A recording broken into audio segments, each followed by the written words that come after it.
So Simple tutorial. Good morning students, welcome to SST So Simple tutorial. In the previous class, we had understood how by 1890s a global kind of agricultural economy had begun to take shape. This economy was accompanied with the movement of labor and flow of capital. Today, we are going to discuss two very small topics. First, the role of technology, and then the late 19th century colonialism. So, let us begin with the first topic.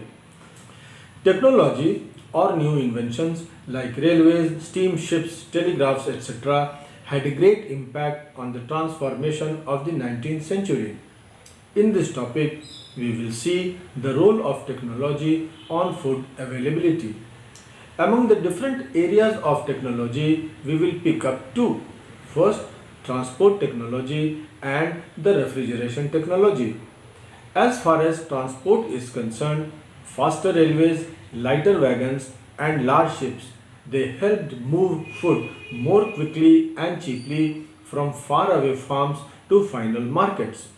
There is nothing much to discuss on this. Let us see what refrigeration technology did. Till the 1870s, demand for meat was met by importing animals from the rest of the world. Animals were shipped live from America to Europe and then they were slaughtered when they arrived their destination. But there were several problems in the transportation. Live animals occupied a lot of space in the ship. In the journey, many fell ill and lost weight.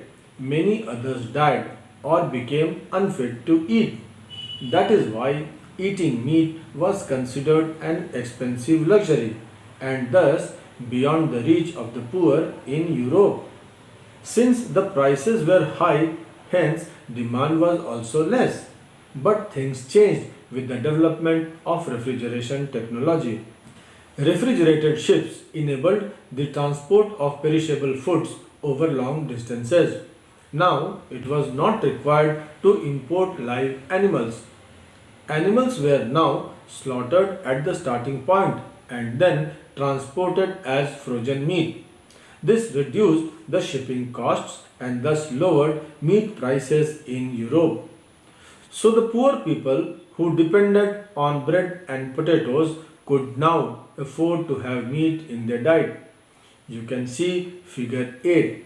This is the oldest livestock market in London. Farmers brought cattle here for sale. In figure 9, you can see meat being loaded onto the ship.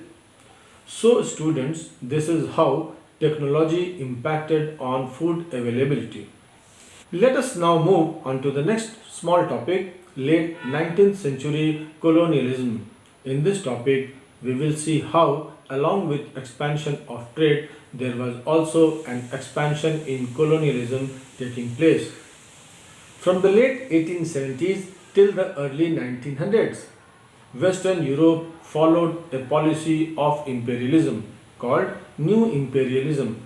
But what was the force behind all this new imperialism? The force behind all this was Industrial Revolution. This Industrial Revolution increased the production capacity of Western states tremendously. There was thus an enormous hunger for raw materials to satisfy demands. So the Western powers sought colonies where raw materials were abundant and where they could be taken from at little cost or no cost. Their eyes were in fact on Africa, which was rich in iron, wood, oil, gold, diamonds, etc. Thanks to Industrial Revolution once again, that the European nations had superior weapons and warships that played an important role in their mission. This conquest of Africa took place between 1881 and 1914. Hence, the name of topic, late 19th century colonialism. European countries fought over African countries mainly for their natural resources. Thus began bad days for the African natives. They were exploited badly. That is why, dear students, we say If industrial revolution brought prosperity for some, it also meant loss of freedom and livelihood for others. In 1885, at the request of German Chancellor Bismarck, the big European powers came together at Berlin to complete the division of Africa between them. You can look at the map of Africa at the end of 19th century here. This is how they drew up the borders, demarcating their respective territories. You can see for yourself how the borders run almost straight, as if they were drawn using a ruler. Yes, in fact, they were drawn by ignoring the local people. They were drawn in closed room with the least bit of effort. So before we wind up the session, just glance at figure 11 once. This is Sir Henry Morton Stanley and his retinue in Central Africa. Stanley was an explorer and journalist who was famous for his exploration of Central Africa.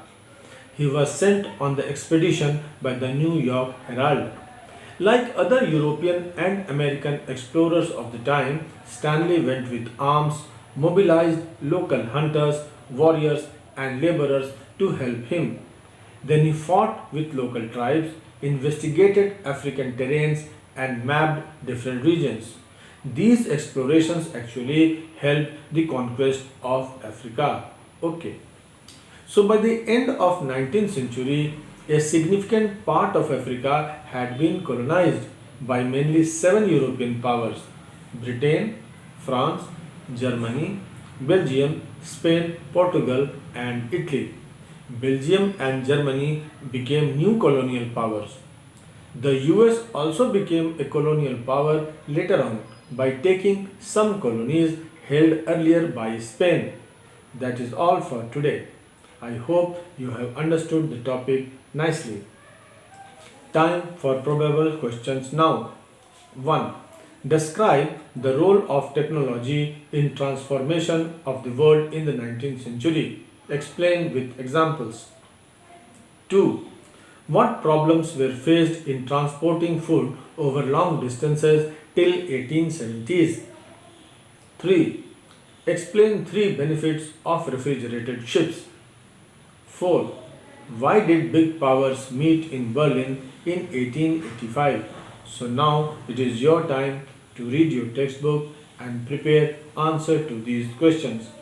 In the next class, we will continue with the next subunit, Rinderpest or the cattle plague. Till then, keep reading and have a nice day. Thank you.